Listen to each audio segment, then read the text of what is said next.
জলসা media like দিন, share করুন, subscribe করুন এবং কমেন্ট করে আপনার মতামত জানিয়ে দেন। ভাষা ভাষা মুখস্থ কেটে তোমার সাধন ভজন হবে রে কেমনে?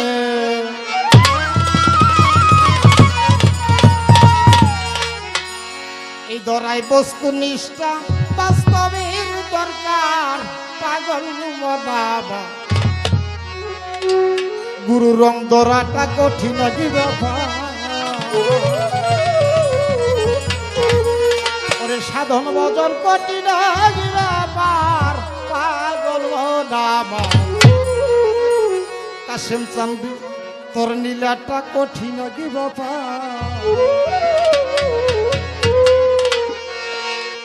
ভাষা ভাষা সাধন ভজন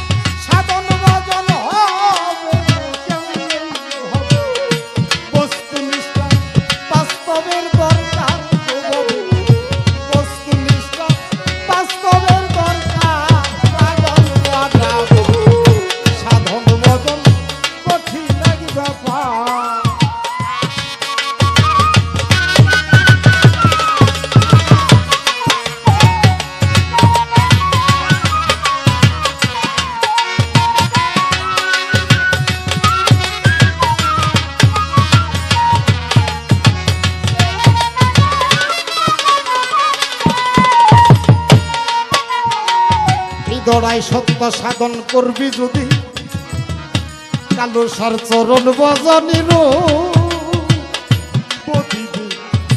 পয়সা থাকো চরণ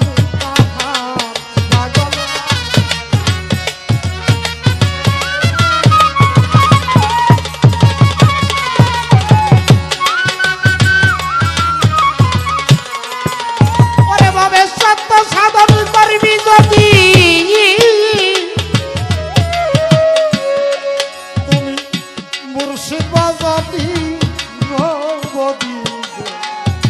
পয়সা থাকো চরণে তাহার পাগল বাবা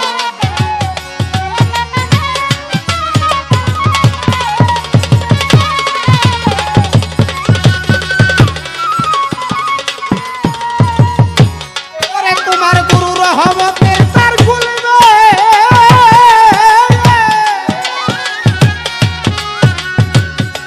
কালুসা রহমতের তার খুলিবে তিন সাগরের পারে দিবে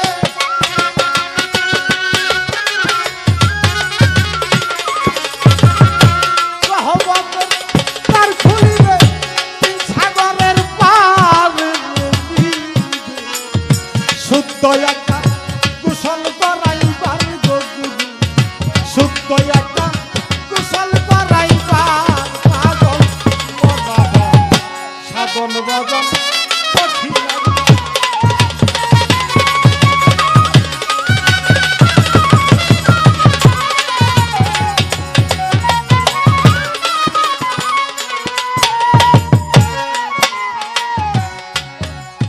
এই দরাই শুদ্ধ কুশল যখন হবে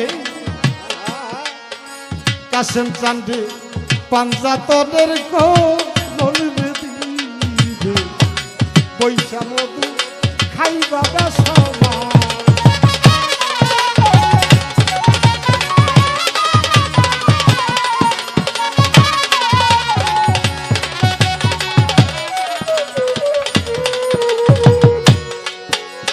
তোমার শুদ্ধ কুশল যখন হবে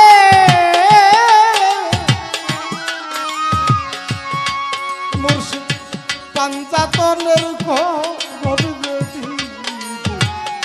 পয়সা মধু খাইবা সবা পাগল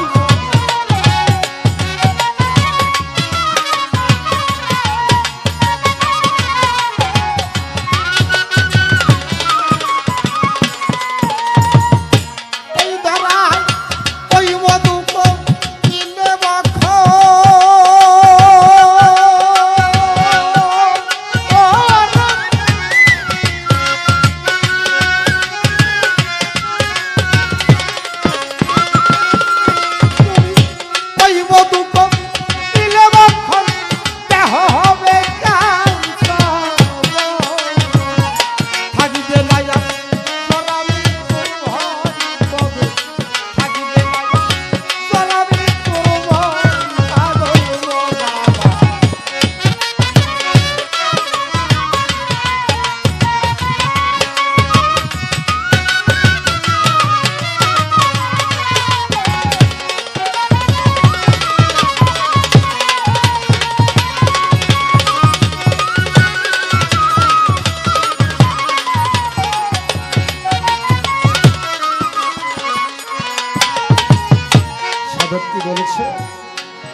সাধন করবি যদি, এই ধরাই মুর্শিদি বজন নিরবধি, পয়সা থাকো আমার কালুচন্দ্রের চরণের আশা।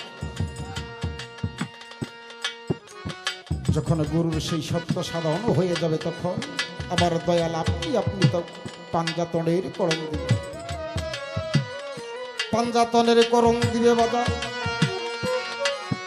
করে দেখছন। তোমার কলেমার শুরু ওই জায়গাতে বলি, পাঞ্জাতনের করণ দিবে রে বাজার থাকিয়া ধরা,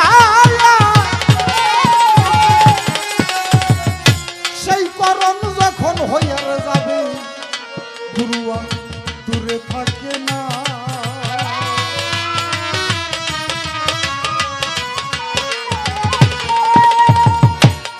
যখন একটা ভক্ত বা শিষ্য যখন সেই পাঞ্জাতনের কর্ম করে সাকসেসফুল হয়, তখন আর সে গুরুর থেকে দূরে থাকে না। তখন সে গুরুর জাতের সাথে লয় প্রাপ্ত হয়ে তার মহাব্বতে সহাব্বতে লয় প্রাপ্ত হয়ে গুরুর চরণ সেবার দাসী হয়ে যায়।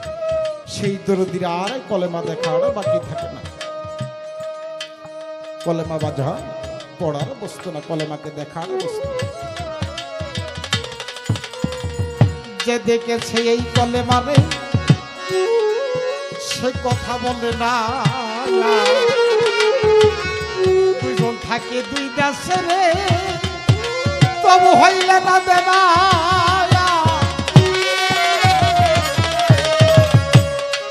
সেটাই কলেমার শুরু আপনি ভাসে গো,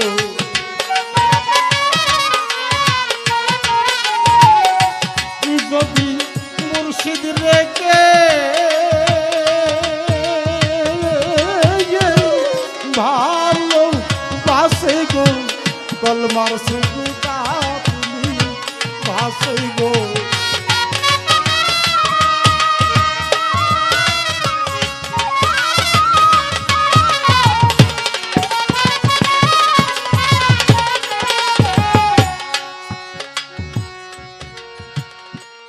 যখন সে গুরুর কর্ম গুরুর পরীক্ষায় পাশ হয়ে যায়, গুরুর রহমতে সে নিজেই কলেমা হয়ে যায়। কলেমা দেখানো বস্তু না, দেখানোর বস্তু না, দেখার বস্তু। যেই কলেমার ওরস নজরুল তাহাতুক করে যে দেখতে পেয়েছে, সে আর শুনে শান্তি পায় না বাবা। সে বসে থাকে সেই কালুসা বাবার চরণের আশা। তার আর কলেমা দেখাটা বাকি থাকে না। তাই তো সাধক বলছে,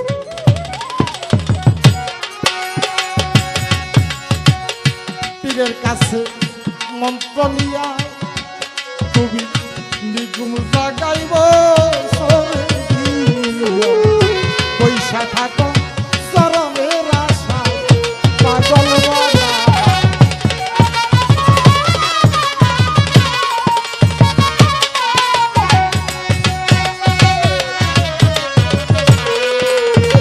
এই ধরাই পীরের কাছে মন্ত্র নিও, তুমি কালু সার ধন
আমার কাশেম চান্দের নীলা বোঝা কঠিন রাজি বাবা